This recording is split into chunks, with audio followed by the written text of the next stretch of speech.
Assalamualaikum warahmatullahi wabarakatuh. Alhamdulillahirabbil alamin wa bihi nasta'inu ala umri dunya waddin. Wassalatu wassalamu ala asyrofil anbiya'i wal mursalin sayyidina wa maulana Muhammadin wa ala alihi wa sahbihi ajma'in. Rabbi shrah li sadri wa yassir li amri wa hlul 'uqdatam min lisani yafqahu qawli.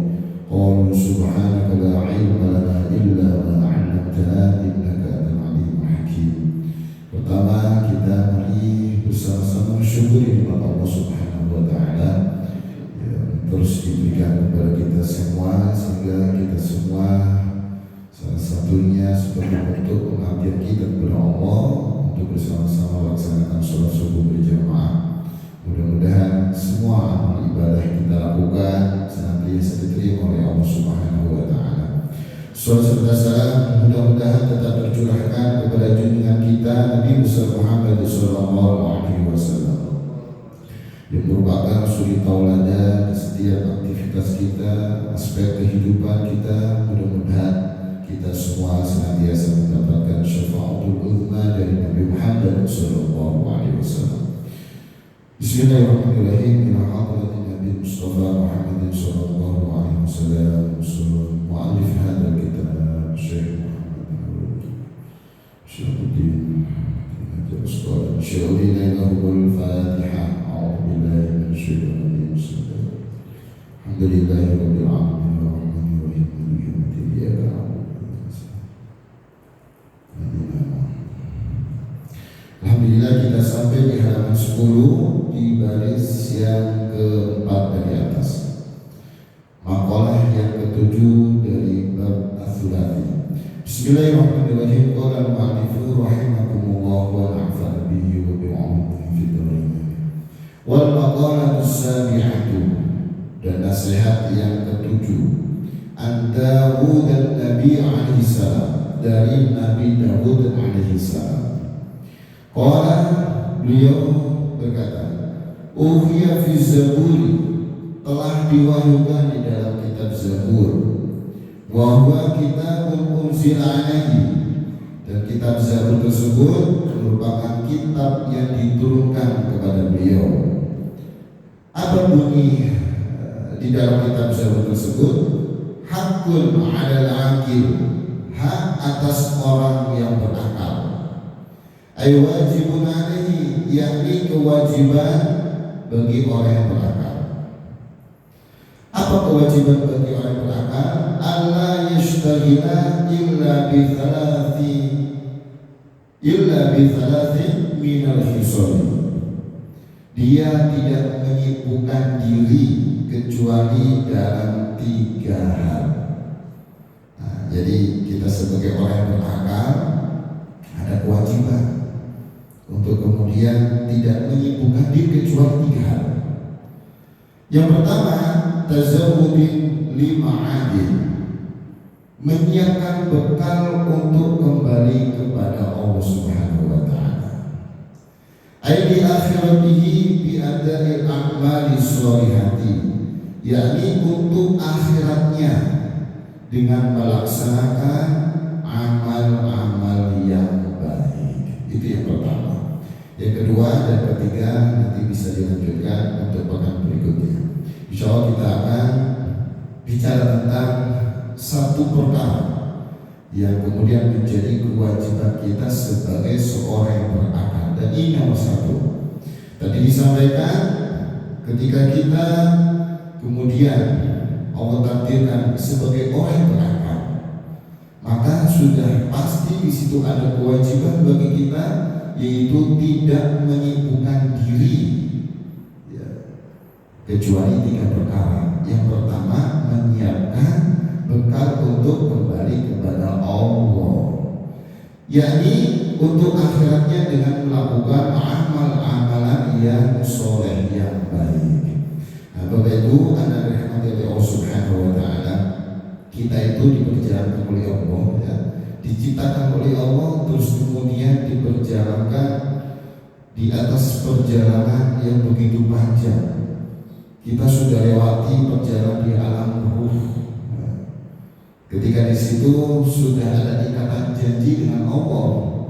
Wa in akhadha rabbuka min bani adam min durihim dzurriyyatahum wa asyhadahum 'ala anfusihim alastu bi rabbikum qalu bala syahidna. Al-A'raf ayat 172. Ingatlah ketika Tuhanmu mengeluarkan keturunan anak Adam dari sulbi mereka, dan Allah mengambil kesaksian terhadap jiwa mereka. Bukankah aku ini Tuhanmu?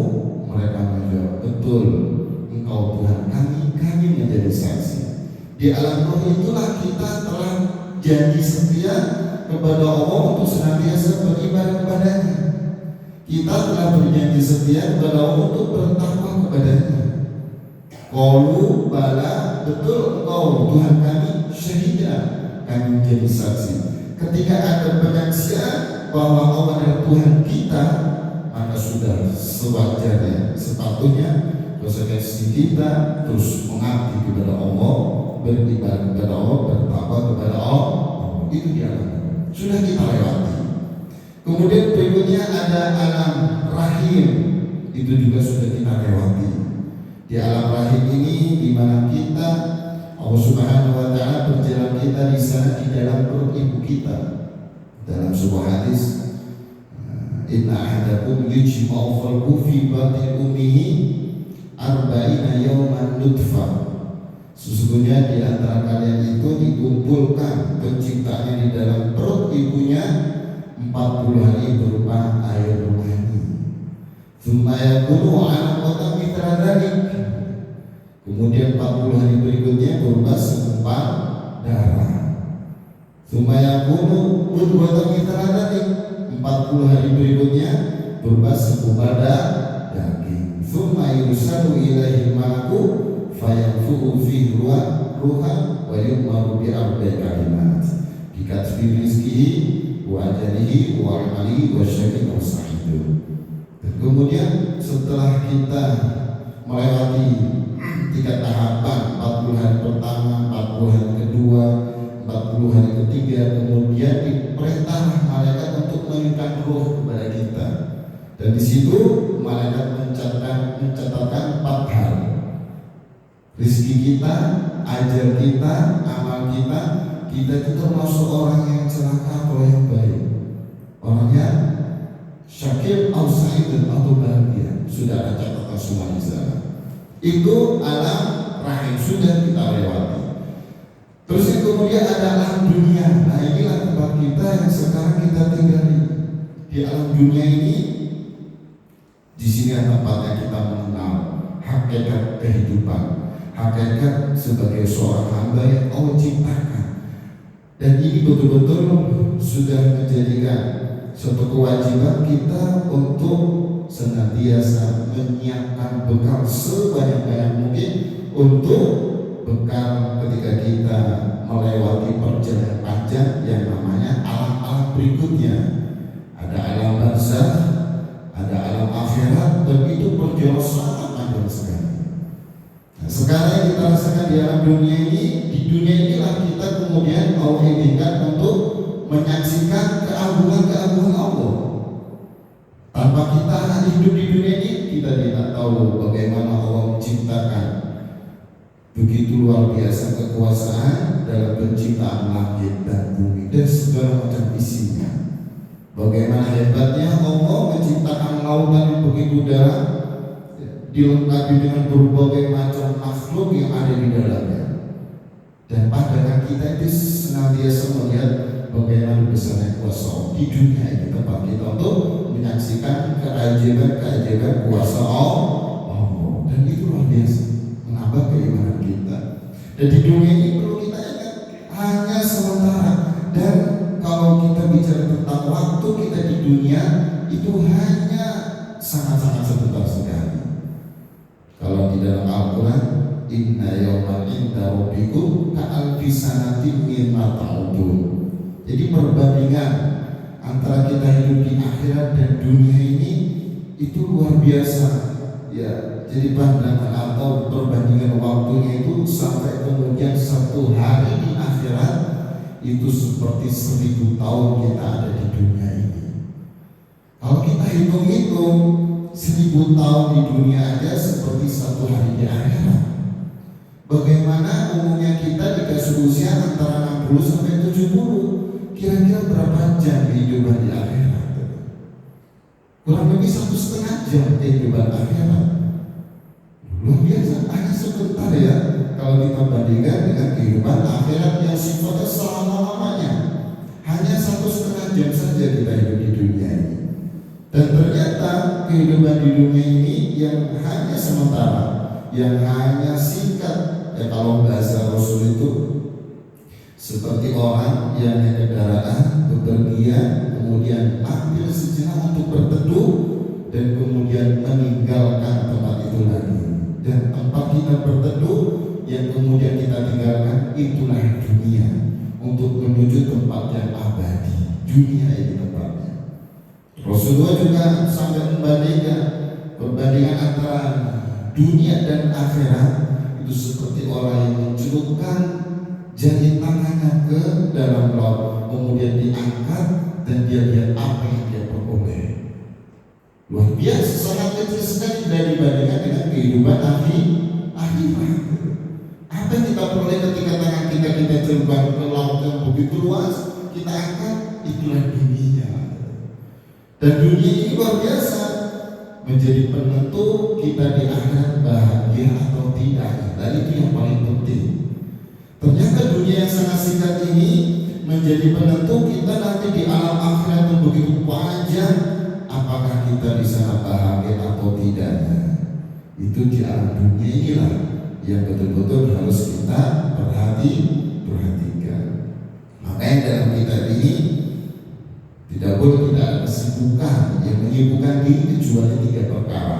Yang pertama, menyiapkan bekal tersebut 5 untuk kembali kepada Allah.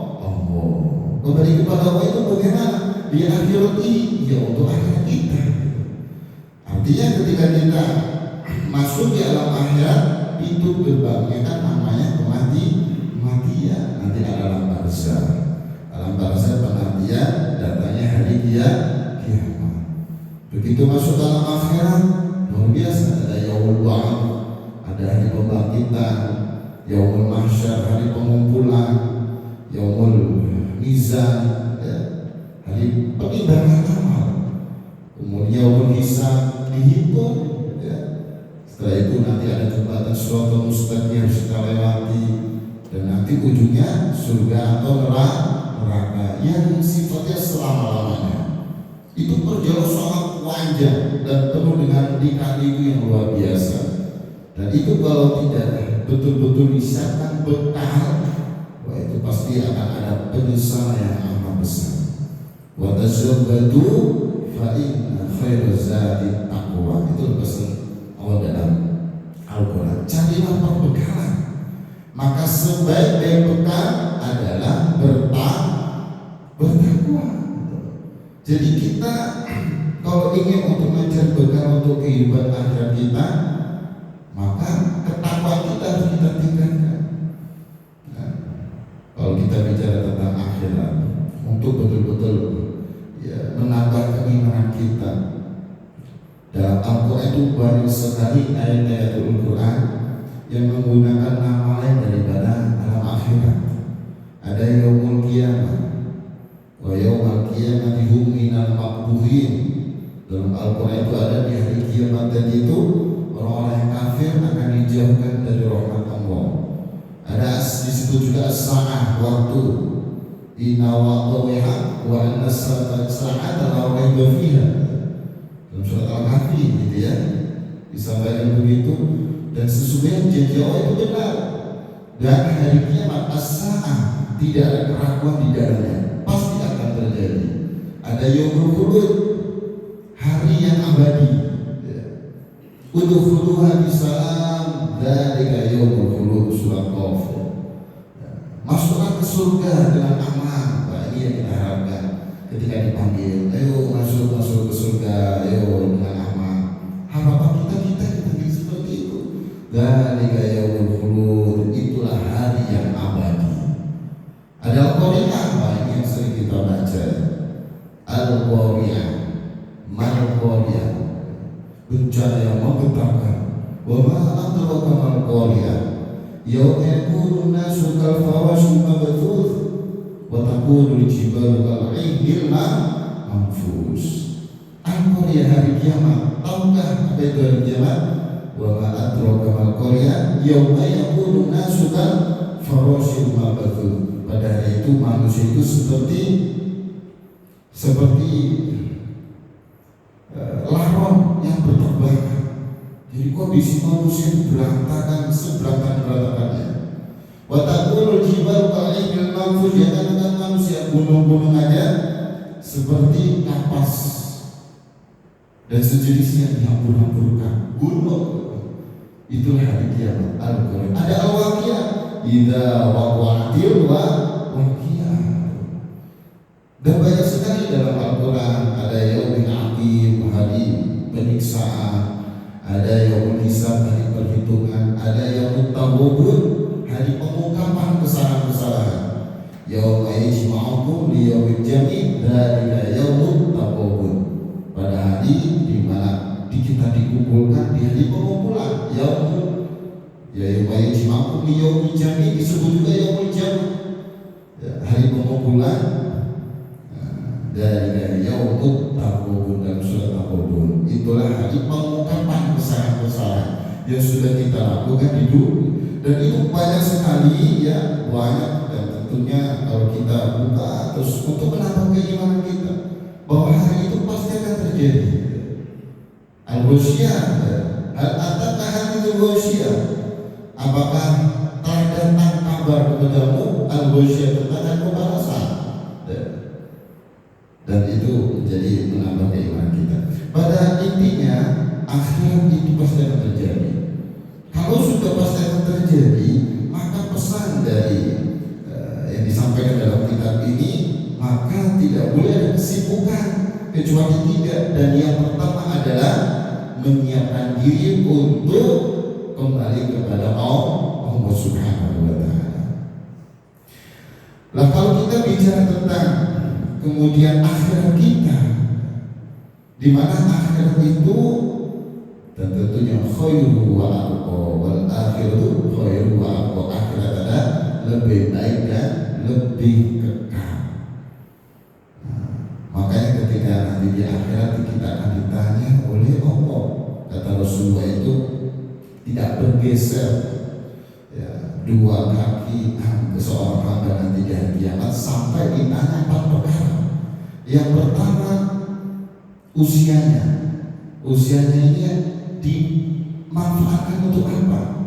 Dihabiskan untuk apa usianya? Nanti akan ditanya itu. Terus kemudian yang kedua ilmunya, sejauh mana dia mengamalkan ilmu itu. Terus yang ketiga dari mana dia mendapatkan rezeki, dari dia mendapatkan harta, dan untuk apa dia belajarkan harta itu.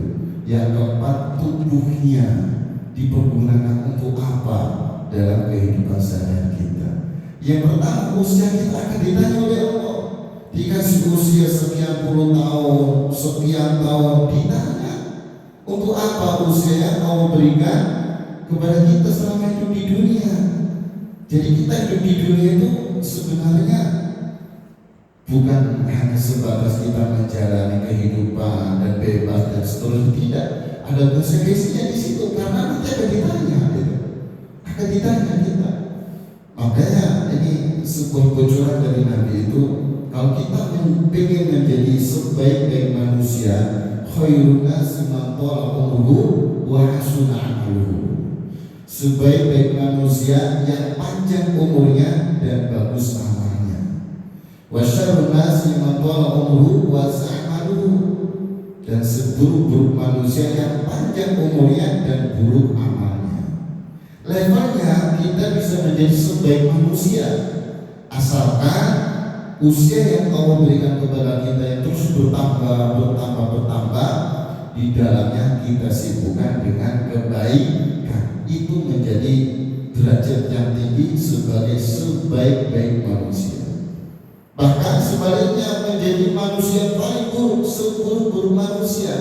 Kalau kita dikasih usia panjang oleh Allah, namun di dalamnya kita selalu sibukkan dengan keburu, dengan kemaksiatan. Dan itu luar biasa menjadi perenungan buat kita.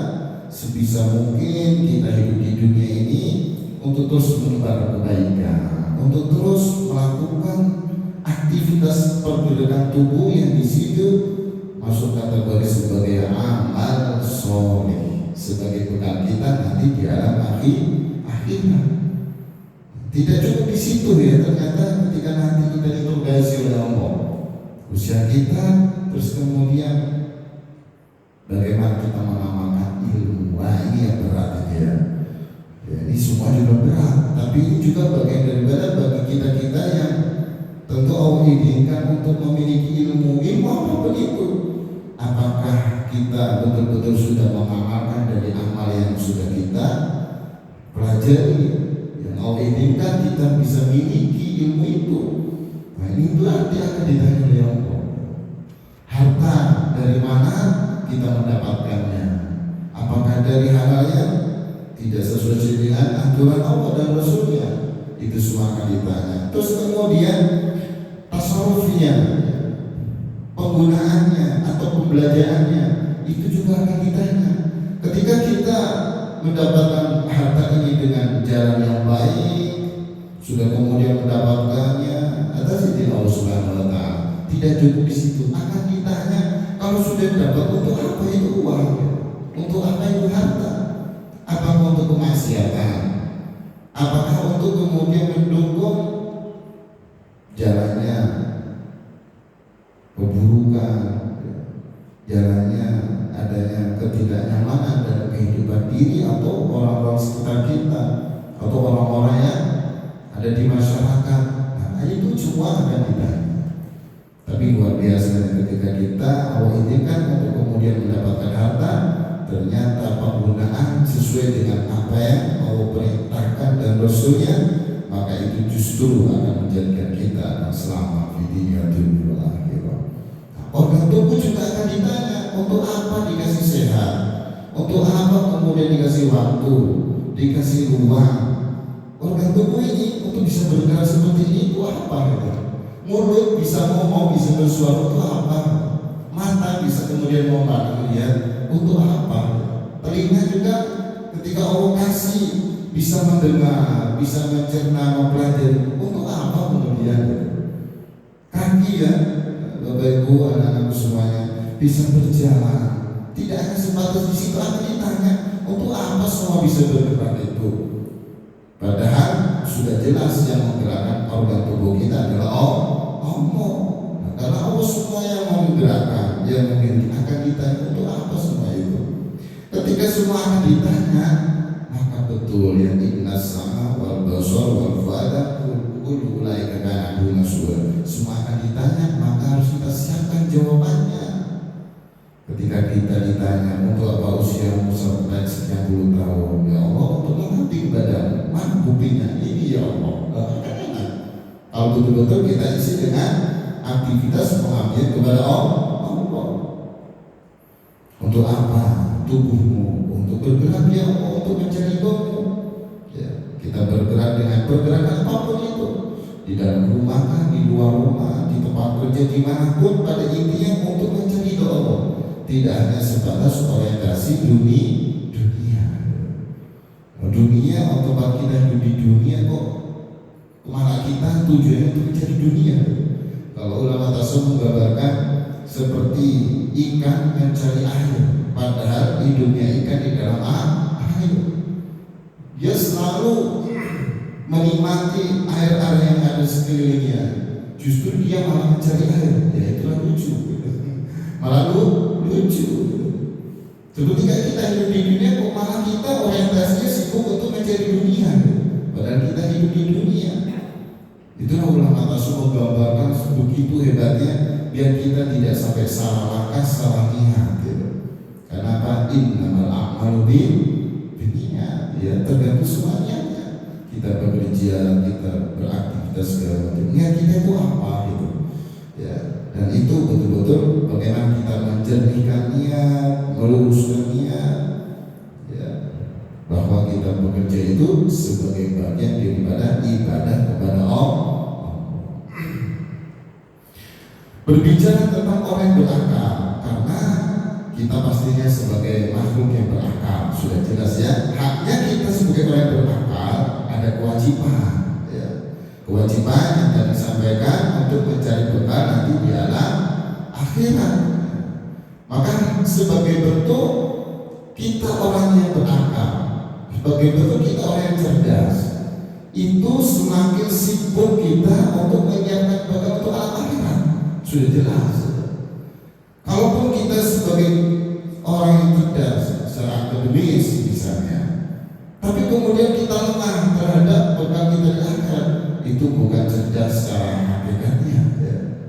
Tidak cerdas secara hakikatnya. Versi Rasul, orang cerdas itu orang yang sibuk untuk mencari bekal kehidupan akhirat. Makanya ketika Rasul ditanya, ya Rasulullah, ayyul mu'min afdal? Wahai Rasulullah, siapakah orang mukmin yang paling utama? Qala, beliau menjawab, as-sulhul khuluqan, asahul khuluqan, yang paling baik akhlaknya. Itulah mukmin yang paling utama. Yang paling utama apa? Anak-anak, asahul khuluqan, yang paling baik akhlak. Itu yang pertama. Nah, inilah berkaitan dengan program unggulan anak-anak yang mondok di sini. Akhlaknya harus baik. Kalau belum baik harus bisa baik. Ya ikhtiar ya.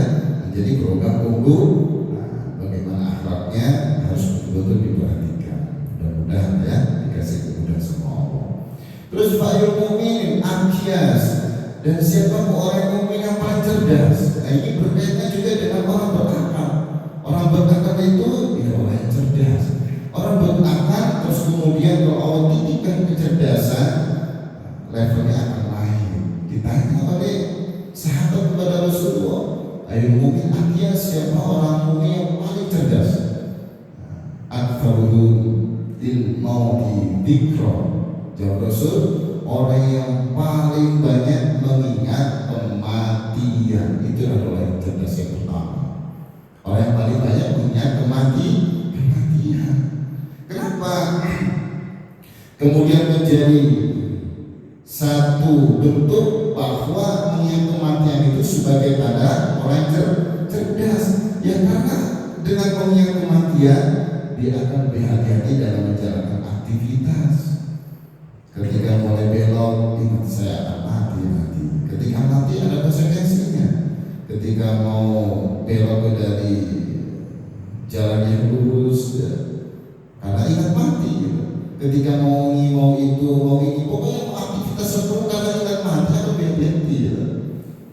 Kenapa kemudian banyak orang menipu, kemudian banyak orang mencelakai, banyak orang berbuat ini berbuat itu? Ya karena pengetahuan terhadap kematian mungkin berkurang, terhadap alam akhiratnya kurang, keimanannya terhadap alam akhirat kurang, sehingga bisa jadi merasa di dunia ini dia hidup abadi gitu.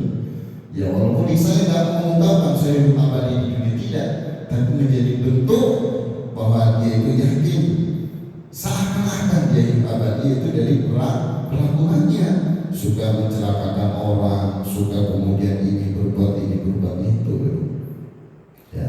Padahal itu kan semuanya itu akan dirasakan namanya kematian. Nah, ini perlu betul-betul menjadi perhatian kita semua, bahwa perihal kita untuk mempersiapkan bekal dengan semaksimal mungkin untuk menuju alam yang nanti akan kita lewati. Maka al-aqyas itu kata Rasulullah, yang pertama tadi adalah orang yang banyak mengingat kematian. Wa asaluhu lima ba'dahu istidada ulaikal aqyasu. Dan yang kedua, orang yang mempersiapkan diri dengan sebaik mungkin untuk kehidupan setelah kematian, yaitu alam akhirat. Itulah orang yang cerdas. Ulaikal aqyasu, orang yang cerdas. Dalam hadis yang lain, al-qaisu man dana nafsahu wa amila lima ba'dal maut. Orang cerdas itu orang yang menundukkan hawa nafsunya dan beramal untuk kehidupan setelah kematian, yaitu alam akhir. Itu orang yang cerdas. Kalau lagi-lagi dikasih kecerdasan oleh Allah dengan urusan dunia, terlihat diri kita kok sepertinya mengabaikan terhadap alam akhir, berarti kita belum cerdas hakikatnya. Semua itu yang dibawa adalah nanti adalah yang berkaitan dengan alam akhir. Ketika kita mati, apa yang kita bawa? Kalau kita betul-betul perhatikan itu, kita di dunia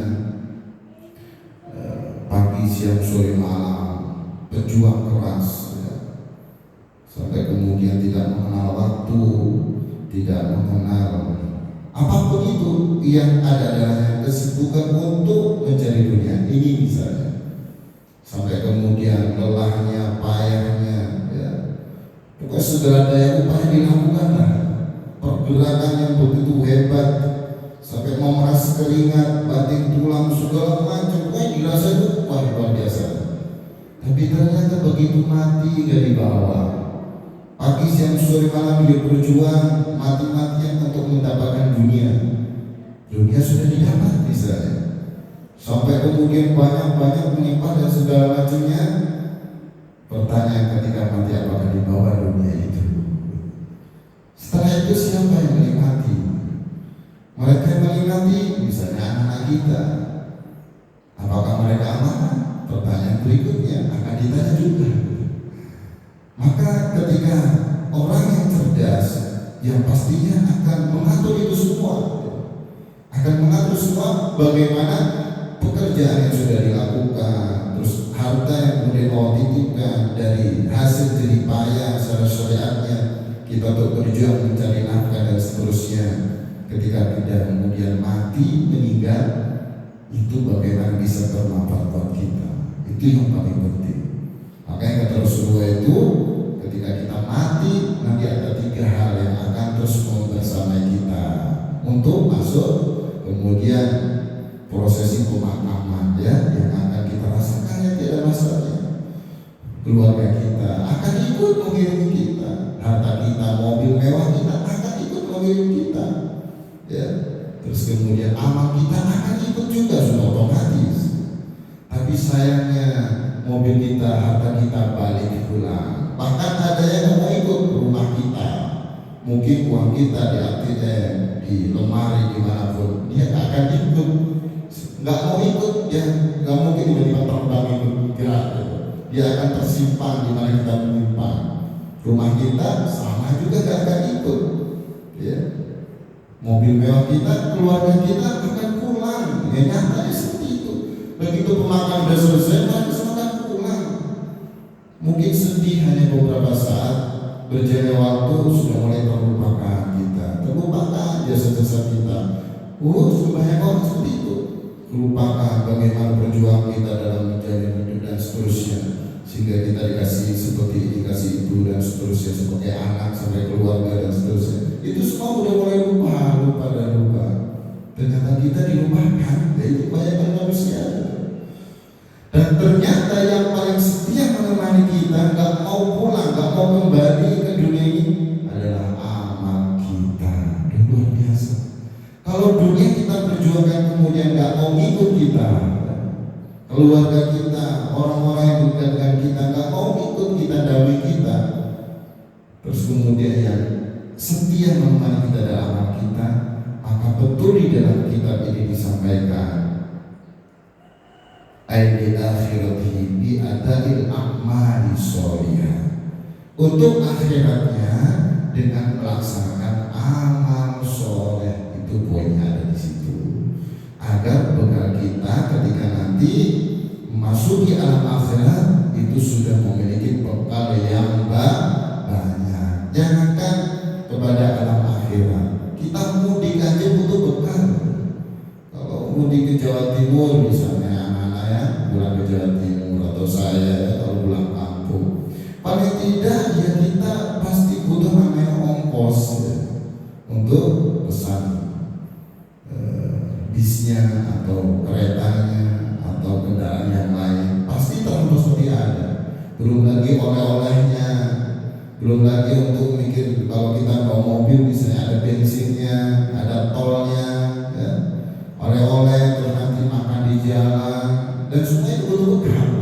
Padahal hanya pulang kampung, kampungnya dekat lagi, ya, hanya lingkup provinsi kan dekat ya, bukan negara, ya provinsi yang dekat. Apalagi seprovinsi, gitu. Itu tetap butuh bekal. Jangan ke sini ke daerah yang dekat aja kita masih butuh bekal.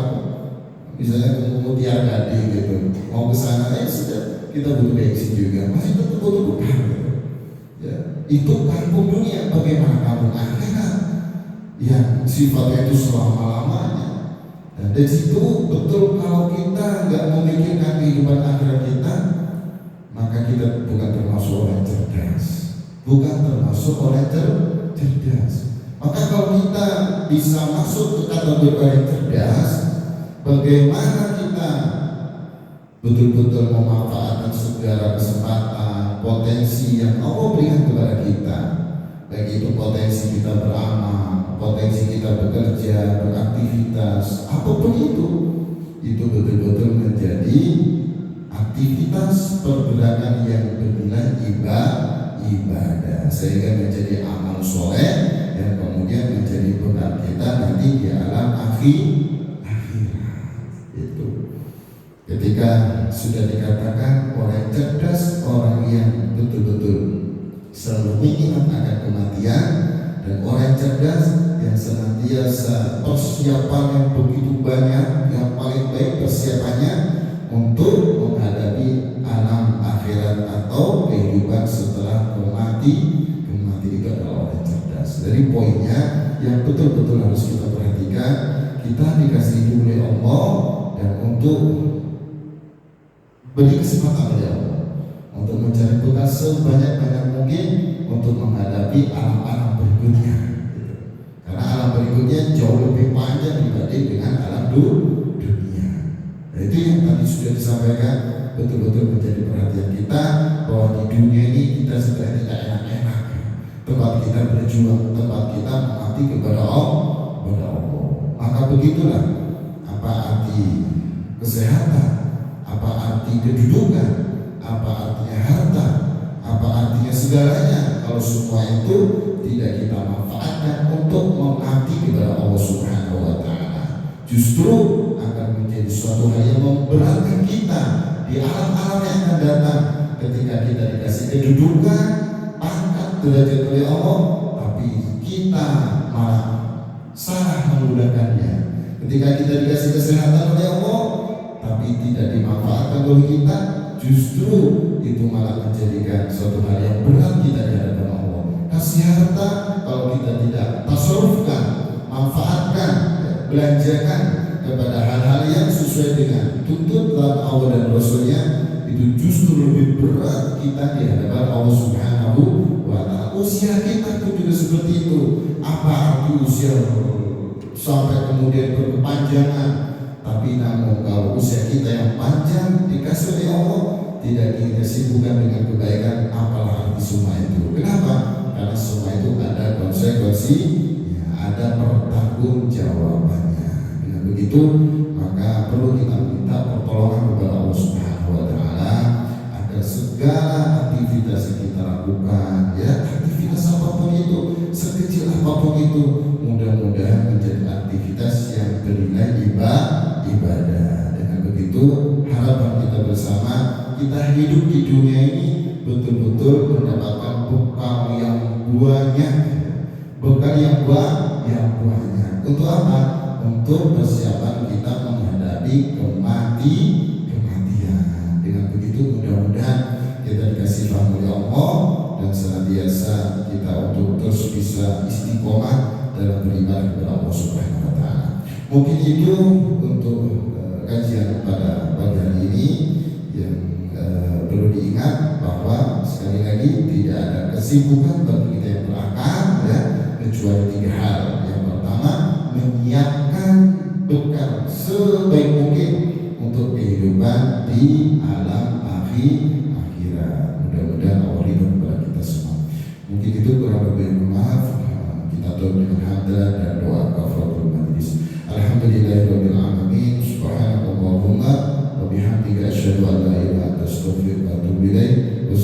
عليكم